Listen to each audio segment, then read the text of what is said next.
उत्तर railway Lucknow मंडल में विकास कार्य बहुत तेजी से जारी है। वहीं उन्नाव के गंगा ब्रिज पर 42 दिनों का टारगेट 36 दिनों में पूरा होने की उम्मीद है।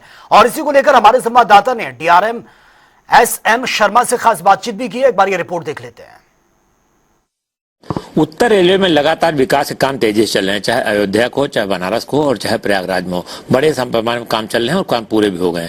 अब कानपुर गंगा ब्रिज का वो प्रेस्टिजियस काम है, वो भी चल रहा है। 42 दिन का टारगेट था। और हम डीआरएम साहब जानेंगे सर क्या स्थिति है और कैसे गंगा ब्रिज पर जो है क्यों 8 घंटा पर डे ब्लॉक में तमाम ट्रेनें कैंसिल हैं, तो वो कैसे ठीक करेंगे समय से और समय से पहले क्या काम हो पाएगा। देखिए, हम लोग इस काम पे लगे हुए हैं। 9 घंटे का हमारा रेगुलर ब्लॉक चल रहा है और अब हम लोगों ने प्लान किया है कि पिछले 7-8 दिनों में इतना सीख के अब इसको 8 घंटे करेंगे, जिससे कुछ गाड़ियां जो हैं वो वापस से चालू हो जाएंगी। एंड 42 दिन का है और हमें पूरी आशा है कि उससे पहले ही हम लोग ख़त्म करेंगे इसको। सर, महामना एक्सप्रेस ट्रेन जो चलती अपनी थी, तो ये पहले कम कोच लग रहे थे, अब इसको एलएचबी में कन्वर्ट किया है। इससे कितना फायदा पैसेंजर्स को? देखिए, इससे फ़ायदा बहुत मिलेगा। करीब पहले 963 सीटें थी और अब करीब 1500 सीटें हैं। इसमें हर क्लास में ही जो पैसेंजर्स हैं, चाहे वो जनरल क्लास के हों, उसमें जनरल क्लास के कोच बढ़ गए हैं, एसी 3 टियर के कोच बढ़े हैं, तो हर एक में ही नंबर ऑफ़ सीट्स बढ़ गई हैं और उससे सारी पब्लिक को बहुत ज़्यादा फ़ायदा होगा। जो एलएचबी कोचेज़ हैं 1:1, उसमें भी सीटें ज़्यादा होती हैं, चाहे वो सेकेंड एसी हो, चाहे फर्स्ट एसी, चाहे थर्ड एसी, तो उससे भी हर क्लास में सीटें बढ़ी हैं।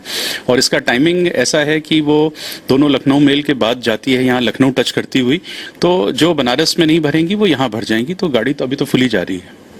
सर, चारबाग स्टेशन के पुनर्विकास का काम चल रहा है, लगातार आप मॉनिटरिंग भी कर रहे हैं। अब इसका टारगेट क्या समय से पूरा हो जाएगा? हम लोग पूरा प्रयास कर रहे हैं और आपने देखा है ऑलरेडी जो प्लेटफॉर्म 7 है उस पे हमने आरएलडीए को पूरा दे रखा है काम करने के लिए। आगे भी जो पार्किंग एरिया था वो हमने उनको दिया है। जो यूटिलिटी शिफ्टिंग के काम है वो चल रहे हैं। एक टॉयलेट ब्लॉक शिफ्ट होना था फर्स्ट प्लेटफॉर्म 1 से, वो हो रहा है।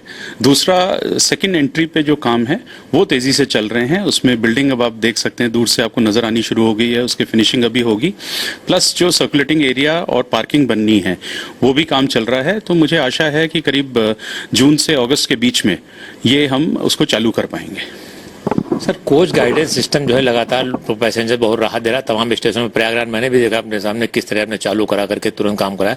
लेकिन लखनऊ में वंदे भारत जो प्रयागराज जा रही है, इस पर कोच गाइडेंस सिस्टम नहीं है अभी तक। हाँ, उस वाले प्लेटफॉर्म पे भी हम लोग कोच गाइडेंस का लगाने का है, क्योंकि वो छोटे साइज का प्लेटफॉर्म है, उस पर ज़्यादा नज़र नहीं गई। और अभी हमारा प्लान है इस साल में हम लोग ज़रूर उसको कंप्लीट कराएंगे। सर, एक अंतिम सवाल मेरा चारबाग की पार्किंग का है कि पार्किंग आती है, चलती है टेम्परेरी, कुछ दिन फिर बंद हो जाती है, लोगों में रेल की छवि खराब होती है, तो इसको कैसे स्थायी रूप से पार्किंग समस्या समाधान करेंगे? आई थिंक जो समस्याएं आई थी हमारे सीनियर डीसीएम ने उनको देखा है और अब नया कॉन्ट्रैक्ट लाएंगे ताकि क्लैरिटी रहे और जो भी प्रॉब्लम्स आई थी पिछली बार में वो ना आए। तो मुझे आशा है कि अगले 2 महीने के अंदर फिर से पार्किंग चालू होगी। तब तक हमारा ही स्टाफ मैनेज कर रहा है वहाँ पे। Thank you. तो डीआरएम एसएम शर्मा, इनका जो है चारबाग की पार्किंग समस्या जल्द दूर होगी।